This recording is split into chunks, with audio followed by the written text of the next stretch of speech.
Bom dia a todos, sejam bem-vindos a mais uma aula de História. No tema da aula de hoje, a gente vai falar sobre a segunda parte da Revolução Industrial, que seriam as relações de trabalho nesse processo de revolução. Então, vamos lá? Bom, então, primeiramente, vamos falar como que se davam as relações de trabalho. As primeiras formas de relação de trabalho foram através do artesanato. Então, as pessoas produziam ali os seus produtos manualmente em suas casas, tinham conhecimento de toda a produção. E aí, aos poucos, foram se organizando as corporações de ofício, que eram a junção de grupos de artesãos que controlavam aí basicamente grupos familiares. Qual é a grande questão desse modo de produção? Todas as etapas da produção passavam por todas as pessoas. Então todo mundo sabia fazer todas as etapas da produção. Então você tinha o conhecimento total ali do processo produtivo. Com o desenvolvimento, o crescimento da população, a necessidade de aumento da produção, nós vamos ter o surgimento das manufaturas, que são as indústrias de produção manual. Então, nessas indústrias a gente já começa a ter a divisão do trabalho, então cada pessoa sendo responsável por um fazer no trabalho. O lucro, ele é obtido o lucro obtido nesse processo de desenvolvimento do trabalho, ele vai ficar nas mãos principalmente dos reis absolutistas. Por quê? Porque é aquela política mercantilista no qual os reis absolutistas vão estar interferindo constantemente no processo de trabalho, interferindo na economia. Então, basicamente, grande parte dos lucros vão ficar com esses reis através de taxas, impostos que serão destinados a eles. E aí nós temos as relações de trabalho nas indústrias. Então, o que acontece? O trabalho passa a ser um trabalho assalariado com divisão de função e especialidade. O que seria isso? O homem começa a vender a sua força de trabalho. Então, basicamente, aqueles que não têm propriedades, eles vão conseguir dinheiro como? Vendendo seu corpo. Quando você vende a sua força de trabalho, você está vendendo nada mais do que o seu corpo, o seu trabalho físico, ou a sua mente, o seu conhecimento. Então você está colocando ali à disposição, se colocando à disposição para cumprir determinada função. Então, basicamente, o dono da empresa vai estipular para você um valor que você vai ganhar. Então não depende mais exclusivamente do seu trabalho. E aí o que acontece? Começa a ter a divisão da função e as especialidades. Então você tem a divisão do processo do trabalho, como você tinha nas manufaturas, só que agora você tem especialidades, você se torna especialista somente naquela função.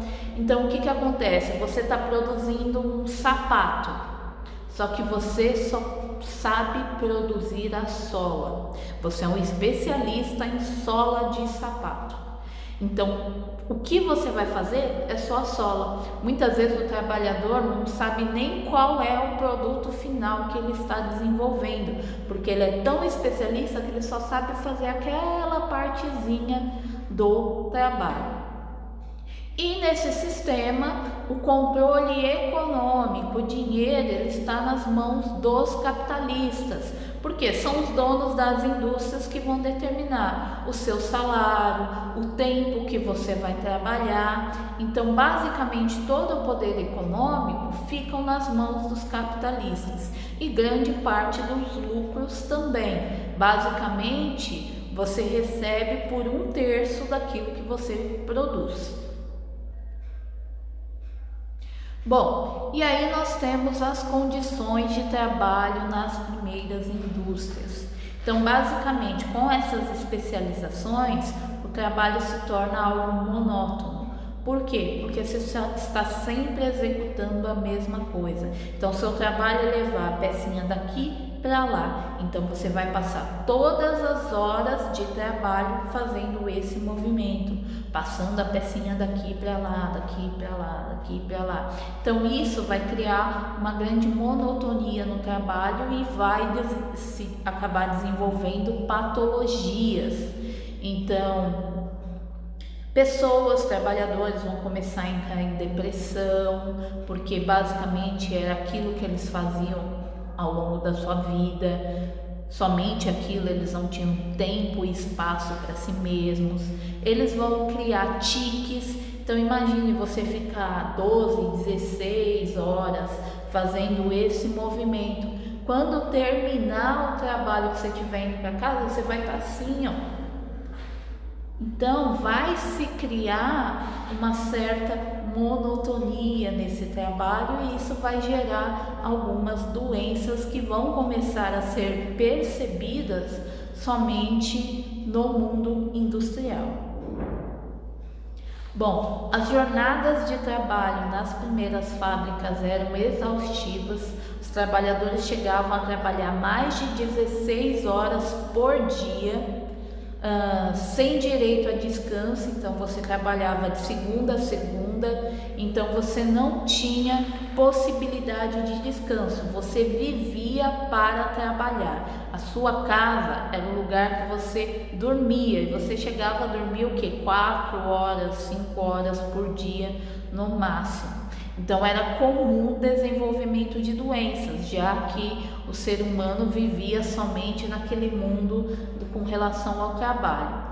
E é uma coisa que começa a se modificar também com relação ao público que vai para o trabalho, porque não são mais somente os homens, agora mulheres, crianças já se tornam mãos de obras nessas primeiras fábricas, porque é muito mais fácil você controlar uma mulher, uma criança para o trabalho nesse primeiro momento, além, é lógico, de você pagar muito menos do que um homem.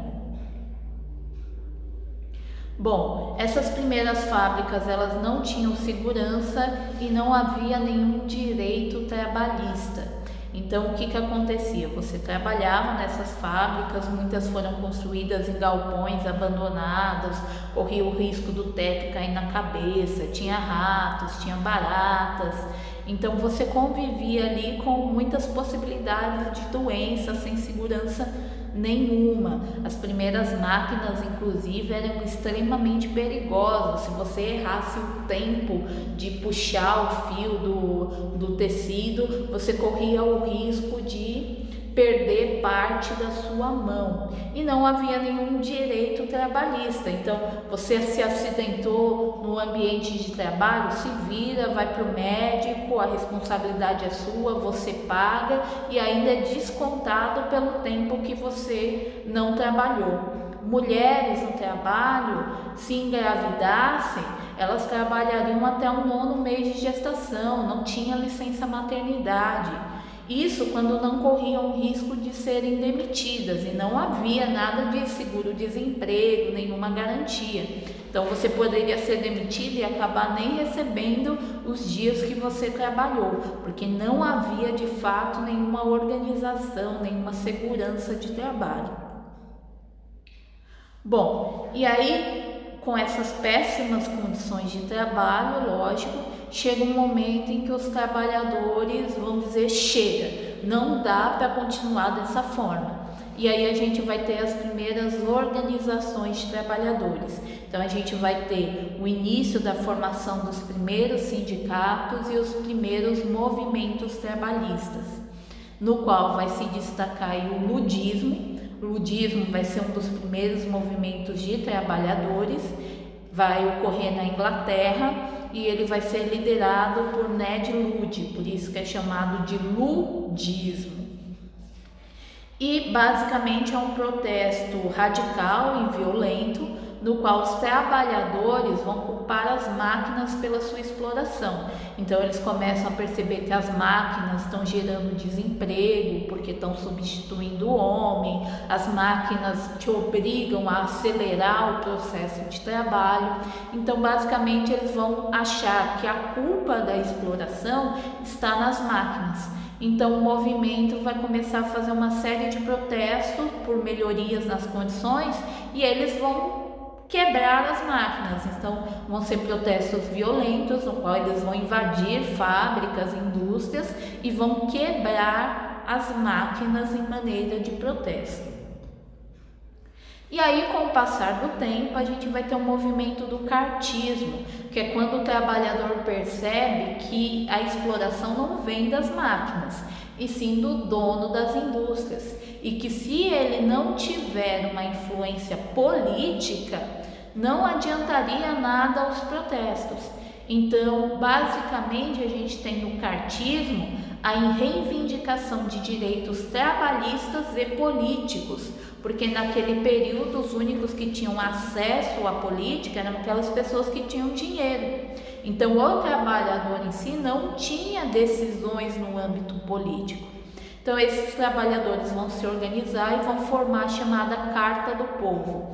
Nessa carta eles vão pedir direitos políticos como voto secreto, eleições anuais para os parlamentares, fim do censo eleitoral financeiro, ou seja, o fim daquela ideia de que só quem tem dinheiro pode participar da política, pode votar, estabelecimento de salário para os parlamentares, para que as classes trabalhadoras também possam se tornar parlamentares, porque uma vez que os parlamentares não recebem salário, quem é que consegue ser parlamentar? Somente quem tem dinheiro. Então ele tem a fábrica dele no qual os trabalhadores geram uma renda, então ele está sossegado, pode dedicar a vida dele para as questões políticas.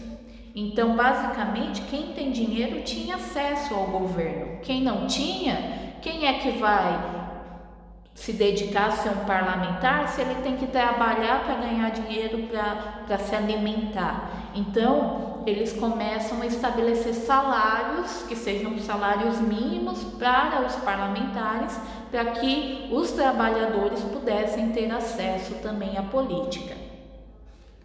Bom, e eles também vão reivindicar direitos trabalhistas, como a redução da jornada de trabalho, a regulamentação do trabalho feminino, a proibição do trabalho infantil, folgas aos finais de semana, melhorias de salário, tudo isso que hoje são colocados como direitos trabalhistas, são coisas que vão ser reivindicadas nesse movimento do cartismo aí no século XIX. Tá? Então a gente começa a ter novamente esses movimentos na luta. Só que o cartismo ele vai acabar sofrendo um golpe natural, porque no dia que for ter a manifestação, no qual eles vão entregar a carta para o parlamento, vai ter uma tempestade, uma chuva muito grande na Inglaterra que vai acabar afastando um pouco os manifestantes.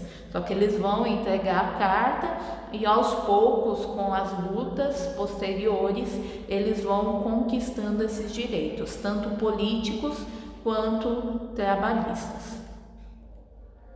Bom, gente, espero que tenham gostado da aula. Por hoje é só. Não esqueçam de fazer as atividades e até a próxima.